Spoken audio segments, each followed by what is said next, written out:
complicado el país. Entonces, Sí, señor. ha complicado el país. Entonces, el No, ánimo y popular caldeado en Panamá debido a décadas de corrupción, dicen analistas. Estoy de acuerdo. Estoy de acuerdo también. Entonces comienza la nota. Batallas campales con heridos, provincias enteras bloqueadas y pérdidas económicas millonarias. 2 puntos. Panamá parece en estos días un país en guerra. Por un lado está el gobierno desprestigiado, pero apoyado por las fuerzas de seguridad. Por otro lado, sindicalistas, ambientalistas, estudiantes, mujeres, maestros e indígenas que han tomado las calles, hartos de una clase político-empresarial vista como corrupta e inepta. Ambos campos se atrincheran y la violencia escala en un cóctel peligroso de ingobernabilidad, advierten analistas consultados por DW. Nada más le faltó decir Líbano. Nada más le faltó decir. Mire, y usted lo sabe, Gonzalo, si usted va a Buenos Aires, frente a la Casa Rosada, todos los días hay protestas. sí. Si usted va a Washington, frente a la Casa Blanca, todos los días hay protestas.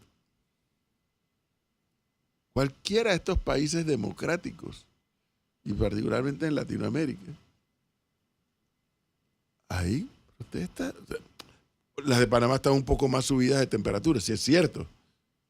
Pero si sería una tontería negarlo, por amor a Dios, sería una tontería. Si hay protestas, sí las hay. Y protestan contra la 462, contra la mina de Donoso, contra los embalses Río Indio, contra los documentos firmados con Estados Unidos. Sí, esas protestas existen. Pero no me digas que en Panamá está el Líbano. Guerra. Guerra. Guerra Lo que total. sí, Así o sea, pusieron guerra total. lo que sí es cierto, profesor, y eso no se puede negar, es que en Panamá los estudiantes van por la 8ª semana sin clases. Eso sí es Eso cierto. sí. Eso es una realidad. Pero eso no lo dice la periodista, ¿qué? Sandra Weiss. Sandra Way, sí. Sandra Weiss no dice eso. Que producto de una protesta legítima para los que están en contra de esos temas, los estudiantes están a punto de perder el año escolar, no el primer trimestre, el año escolar.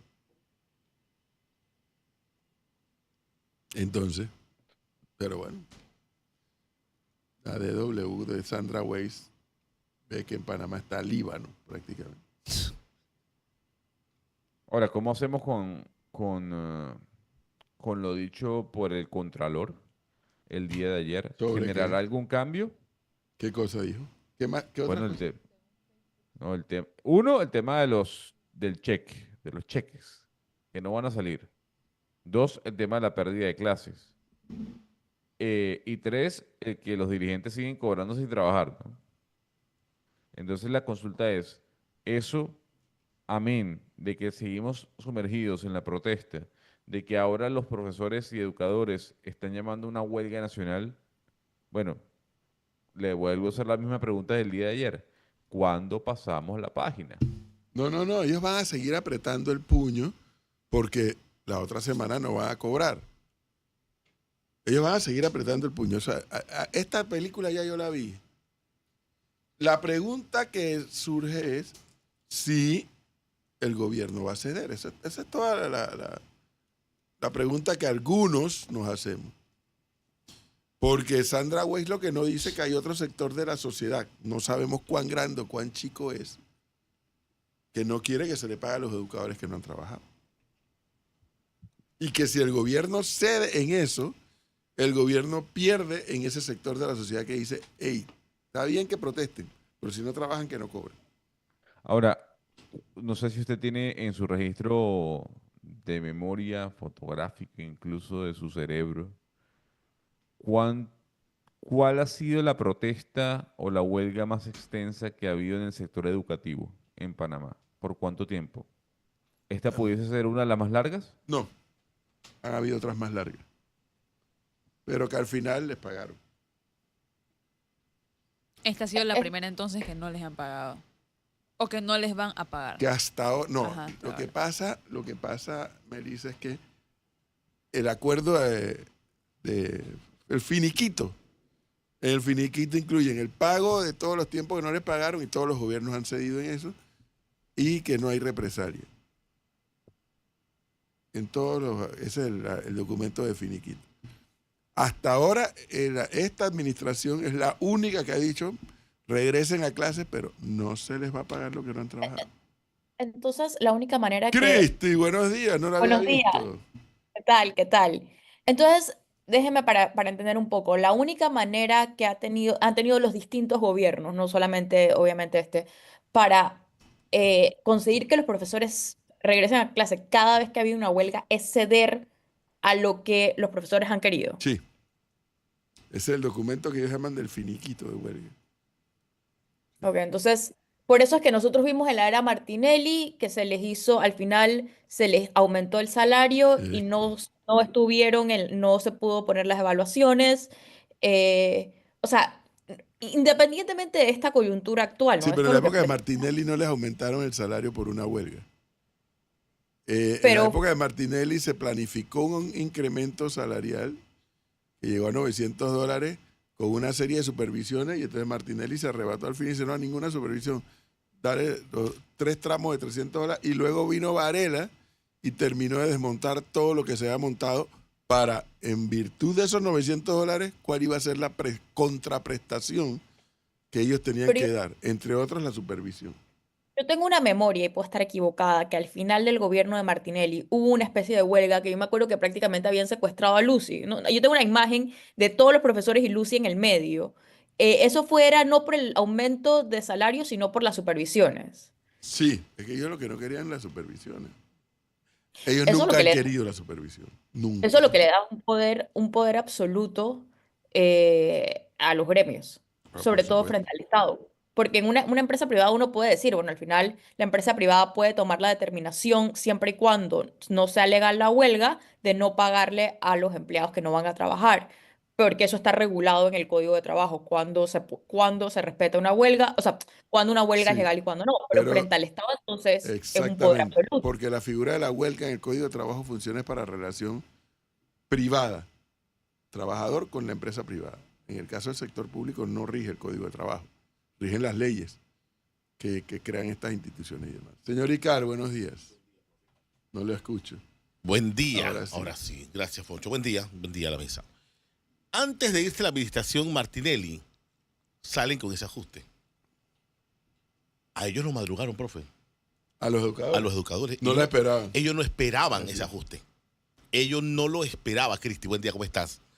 No lo esperaba. Entonces, como eso fue así, se quedaron como que... Y entonces hubo una contrafactura. O sea, decía Molinar en ese momento, me acuerdo clarito que era un plan, primero era como una foda que tenían que hacer ellos, y luego también un plan de autogestión de mejoras de los centros educativos. Ni fu ni fa. Y vino la administración Varela y le adelanta, porque eran 3 tramos, Sí. 300, 300 y 300. O sea, $900 de ajuste. Y desmonta la supervisión.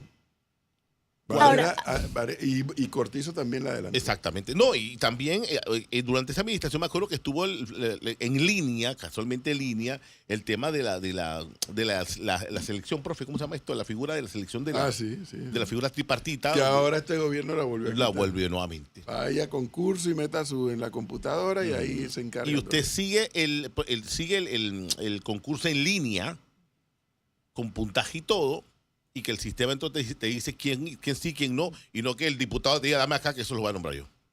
Pero aquí es donde entonces viene dos cosas que a mí siempre me han llamado la atención y es, yo estoy de acuerdo, yo creo que a los profesores del sector público se les debe pagar bien, porque tienen una de las misiones más importantes que cumplen en la sociedad. O sea que yo no reclamo que a los profesores se les pague bien, ¿no?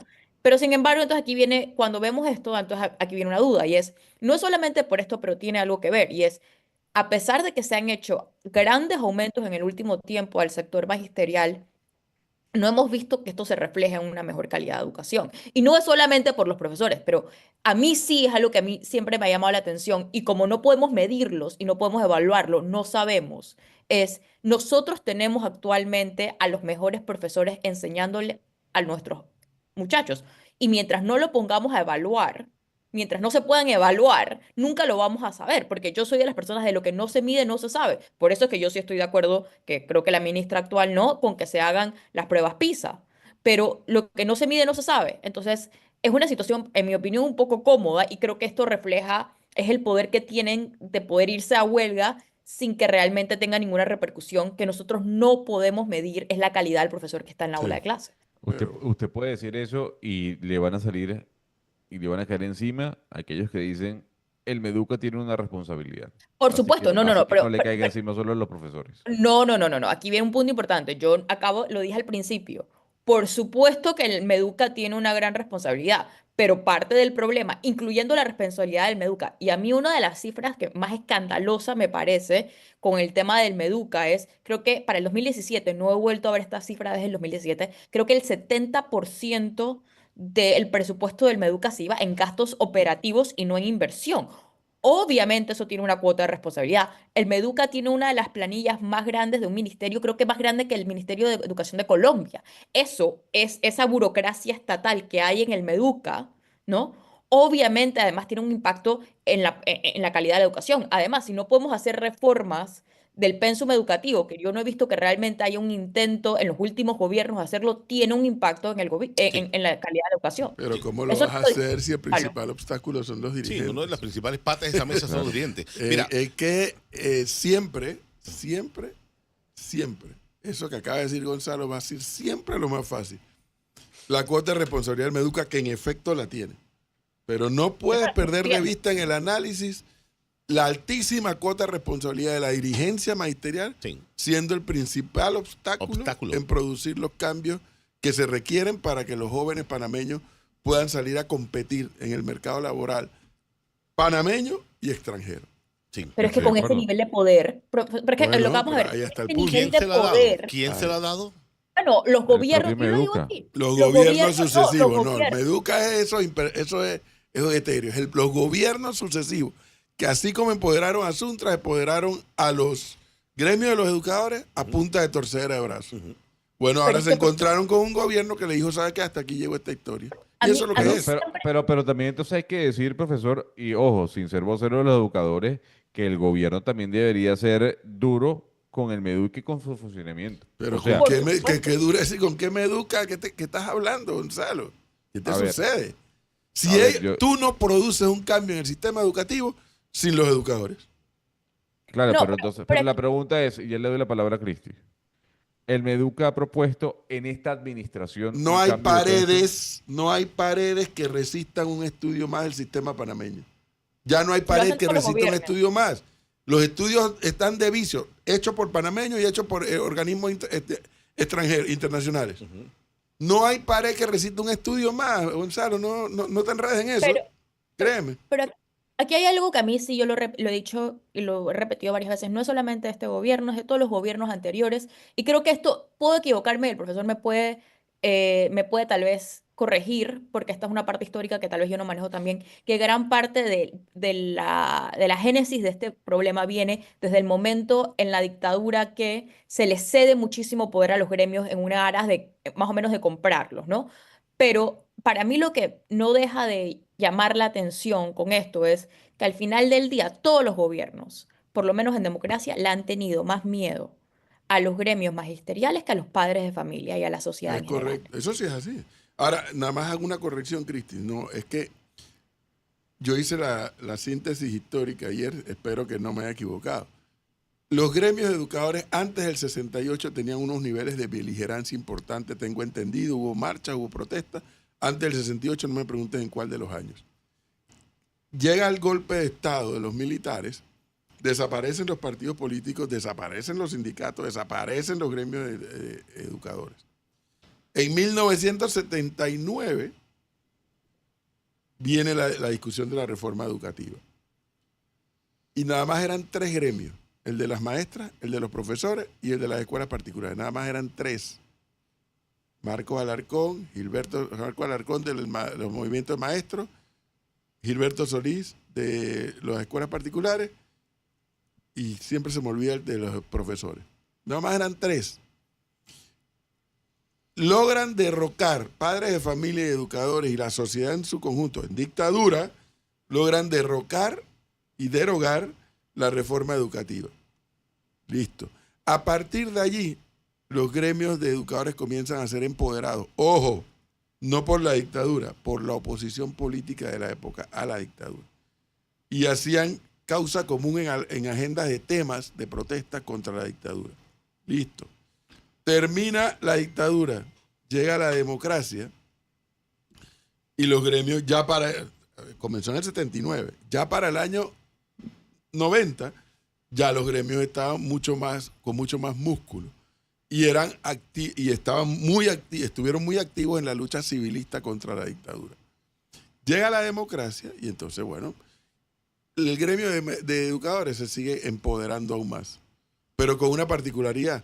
A partir del 90, cada vez que iban a unas elecciones y un grupo perdía, creaba otro gremio. Hoy creo que son 38 gremios. Lo que empezó por 3, hoy son 38. Pero siguieron siendo empoderados. Pero además que siguieron empoderándose ellos mismos, los gobiernos sucesivos de Endara hasta Cortizo terminaban arrodillados cuando los educadores iban a huelga por dame más plata, dame más plata, dame más plata. Pero el modelo de educación no cambiaba. No ha cambiado. Y todos cedían. ¿Cómo es? El finiquito. El finiquito. El Todos finiquito de cedían huelga, al el final. finiquito de huelga.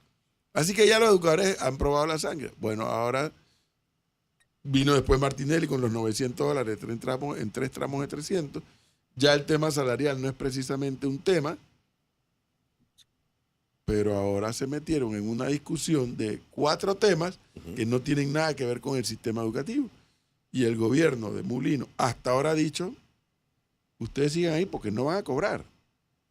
Eso es lo que le han dicho. Ustedes sigan protestando que no van a cobrar. Y ya estamos a 8 días de que termine el primer trimestre. A mí hay algo que sí no me deja de dar, cosa que yo creo que lo dije aquí la vez pasada y Gonzalo me cayó encima y todo el mundo me cayó encima, y es este modelo de relación gremial-gobierno, y no es el gobierno solamente con José Raúl Mulino, independientemente de lo que pase con la coyuntura actual. En este modelo que tenemos de relación, no hay manera de hacer las reformas necesarias para el sistema educativo de aquí en adelante. Nosotros hemos reducido esta situación a lo más básico, y es que los muchachos tienen que ir a clase. Pero esto de modelo gremial, que no es la culpa solamente del modelo gremial, pero indudablemente este modelo impide por la propia condición humana, y es aquí hay un grupo que tiene un alto poder que no permite que se hagan las adecuaciones que necesitaría el sistema educativo. Ahora, empecemos también porque no puede haber un buen sistema educativo cuando el 70% del presupuesto del Meduca se va en gasto operativo y no en inversión. O sea, no hay modelo educativo que aguante si esa es la manera en la que el Meduca, independientemente del gobierno, se gasta el dinero. No hay manera que podamos hacer las mejorías. Pero con este gobierno, con este modelo de relación gremial-Meduca, hace imposible que podamos modernizar el sistema educativo, la ¿Y dónde verdad. está la sociedad civil?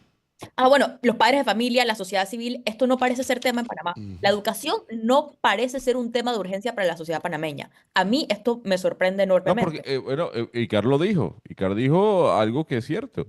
No es tema porque no se ve, pues, porque no es un Bueno, puente, no es un túnel. a propósito de eso, Julio César Ortiz era el otro dirigente. Gracias. Julio César Julio Ortiz. César Ortiz era Yo el estaba, otro. mira, estoy callado porque está haciendo y yo me acuerdo. Yo no, es que, siempre se me olvida. Es que él después de ese momento, ya después él pasó a un segundo plano y ya no sé. No, pero no se después supo más. también esas dirigencias se tiraban a la contienda electoral, profe, ¿se acuerdan? Algunos, varios. Alarcón terminó siendo no solamente ministro, fue legislador también. Bueno, en dictadura fue legislador y después en el gobierno de Endara fue ministro. ministro de Educación. Al igual que a Luz. Gordón. Pero mire, comentarios. Cuando yo les digo a ustedes, amigos oyentes, de que yo no combato la presencia de extranjeros en Panamá, porque yo tengo mi propia visión de la presencia de extranjeros en Panamá y en el mundo. Porque cuando tú aceptas y toleras y permites que extranjeros sean parte de la sociedad panameña, hay un intercambio cultural, hay un intercambio de conocimientos, hay un intercambio de ideas, y eso contribuye a subir el valor de una sociedad. Esa es mi opinión. Otros no les gusta ver extranjeros en Panamá, bueno, ese es el problema de ellos. Yo sí creo en eso. Ayer tuve una conversación muy interesante con una persona que no es panameña y me hizo un comentario que me hizo clic. Dice, el problema es que ustedes los panameños, siendo un país tan pequeño geográficamente, no entienden o no reconocen ustedes mismos los varios países que hay. Y este comentario me lo hacía la persona a propósito de la situación en Bocas del Toro con la empresa bananera. Dice, mira, yo me he dado cuenta que así como cuando vino la discusión de la ampliación del canal, para la gente del interior, cruzando el Puente de las Américas, decían, el canal, a mí el canal no me toca nada, yo no tengo nada que ver con eso. No tengo nada que ver con eso. Eso allá los panameños, los colonenses. Acá en el interior eso no nos toca. Y el referéndum estuvo en el despegue de la campaña del referéndum. Se estuvo tambaleando porque todas las encuestas marcaban que en el interior ni le va ni le viene.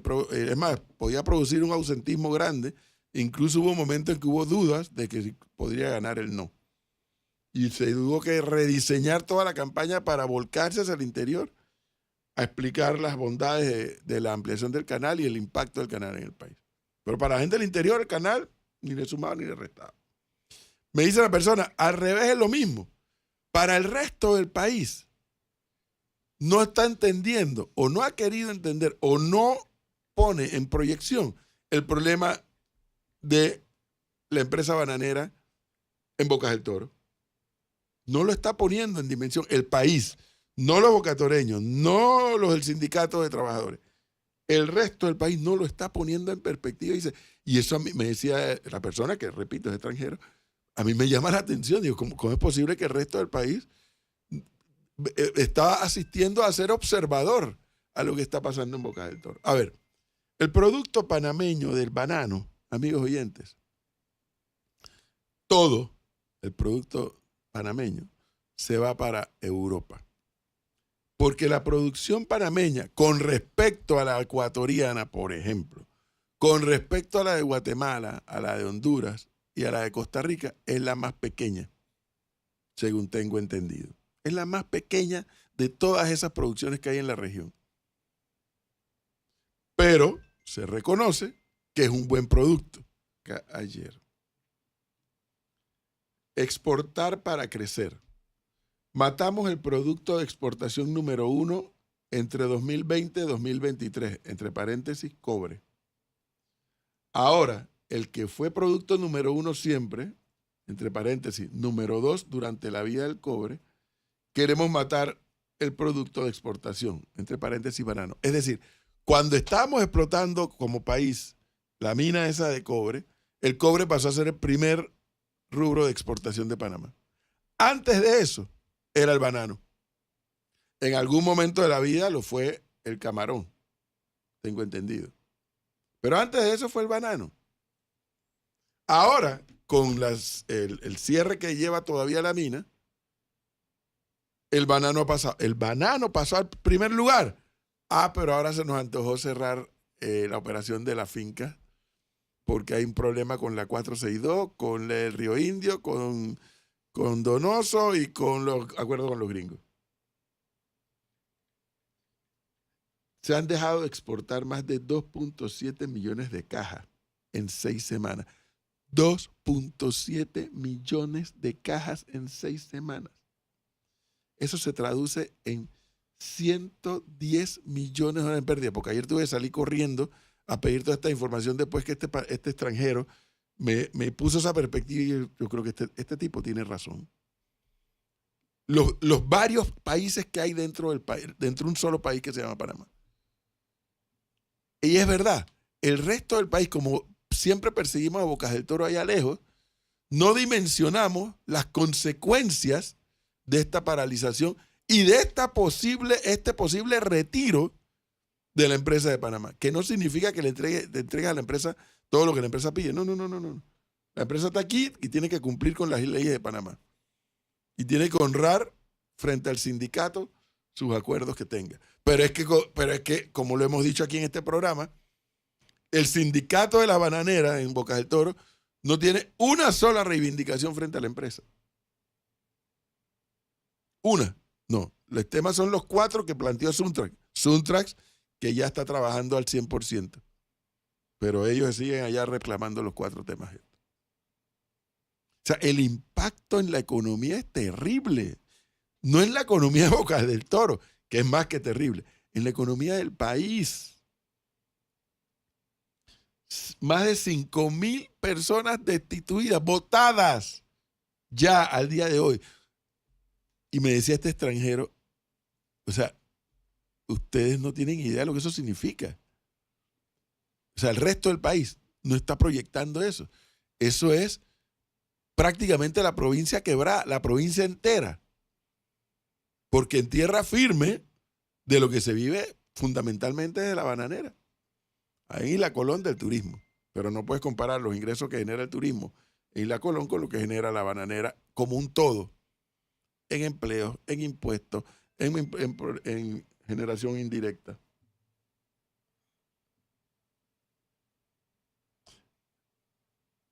Yo creo que cuando esta crisis termine, que no sé cómo va a terminar, tenemos que hacer un ejercicio en programas como este de ayudar a que el resto de la población dimensione y llegue a su propia conclusión. Cuidado, no es que nosotros vamos aquí a decirle cómo deben pensar, no, bro, pero que dimensione los temas, que pongan en su justa dimensión los temas, que el país es un todo. Si tú cierras la zona libre, allá en Chiriquí decís, bueno, eso es problema de los colonenses que se jodan. ¡No! Si tú cierras la zona libre, le hace un daño al país entero en su economía.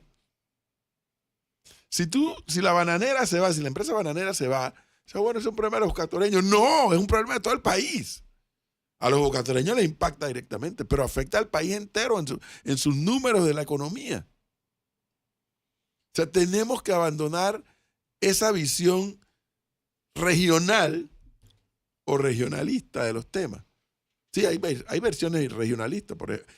¿Qué es lo bonito del béisbol en este país? Que es un regionalismo bonito de competencia deportiva. Ese es válido. Pero cuando vas a hablar del país como un todo, no lo puedes ver segmentado. El impacto del sector agropecuario en todo el país. No puedes decir que, no, bueno, es un problema de los agricultores que ellos van a ver qué hacen. No, es un problema de un todo. Que está focalizado en una región del país, sí. Pero tenemos que empezar a ver todos estos grandes temas con visión de país, no con visión de región. Porque además les tengo noticias. Si esa empresa se va, que para mi opinión está a un paso de que se vaya, ¿usted sabe lo que va a pasar con toda esa gente en Bocas del Toro? Que no van a tener trabajo. Bueno, ya hay no sé, 5.000 o más que ya no tienen trabajo. ¿Usted sabe lo que va a pasar?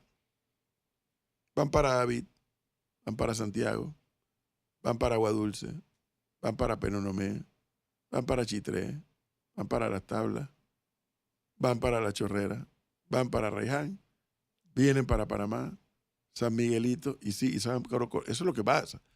¿Por qué hay esa concentración en estos países latinoamericanos, del cual Panamá no es la excepción? Esta concentración de población en determinados sectores. Porque la gente en el interior, cuando no encuentra solución a sus expectativas, le hace, entre otras cosas, empleo, dice, hay que ir para la capital. Ahí hay más posibilidades. Entonces, cuando llegan gobiernos que tienen visión, los gobiernos impulsan desarrollo en las provincias para que la gente desarrolle allá mismo en su área y no haya esas migraciones y entonces esas concentraciones de altas densidades en determinados puntos. Yo les invito a que reflexionemos sobre ese tema.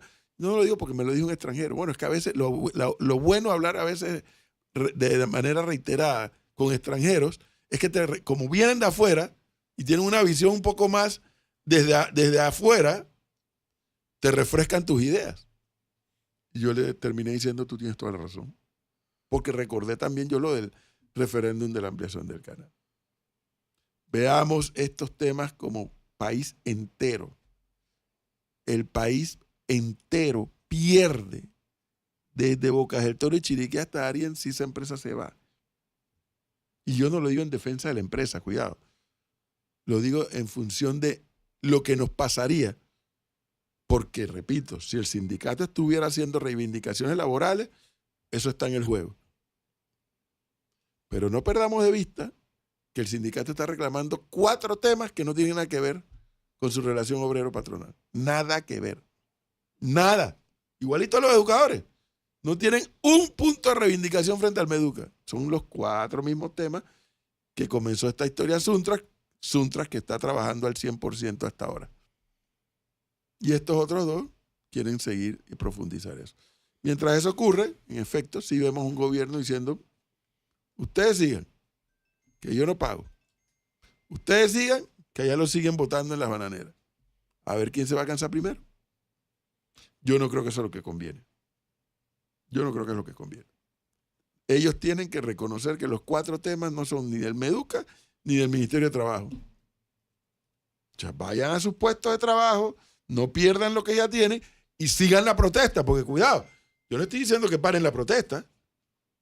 La protesta siempre va a ser legítima. Siempre va a ser válida para los protestantes. Pero tienes que reconocer que ni el sindicato de la bananera ni los gremios educadores están planteando reivindicación en sus áreas de trabajo. Están planteando 4 temas que le afectan al país entero. Sí, entonces discutámoslos como país entero. Y recordemos que estamos hablando en este caso del banano, que es un producto perecedero. Ya no se habla de que se van a perder la fruta que estaba en los tallos y demás. Ahora, el siguiente paso, y eso lo saben los del sindicato, el siguiente caso es que se va a perder la tierra. No es que la tierra va a desaparecer, sino esto lleva un proceso del cultivo, de la preparación de la tierra, de los abonos, de etcétera, para luego plantar, para que luego crezca, para que luego cuando la cosechas, cuando la empacas, cuando la embarcas, es todo un proceso que comienza desde la tierra. Como llevan 6 semanas paralizados, se va a perder también la tierra. Y la inversión de la empresa, si es que no se va a ser millonaria. Si es que no se va. Y les reitero algo, esto sí ya lo tengo reconfirmado. Es mentira que si la empresa se va, al día siguiente viene otra empresa. Registren esto, es mentira, ya lo verifiqué. Es mentira que si la empresa se va, llega otra empresa al día siguiente. Entre otras cosas, porque ahora la que venga tiene que invertir en preparar la tierra. Millones de dólares. Después tiene que invertir en sembrar. Millones de dólares. Después tiene que invertir en cultivar. Millones de dólares. Y después tiene que invertir en cosechar y exportar. Millones de dólares. Mentira que al día siguiente llegue una empresa aquí a este país. Eso es mentira. 6:57 de la mañana. ¿Ya tomó café?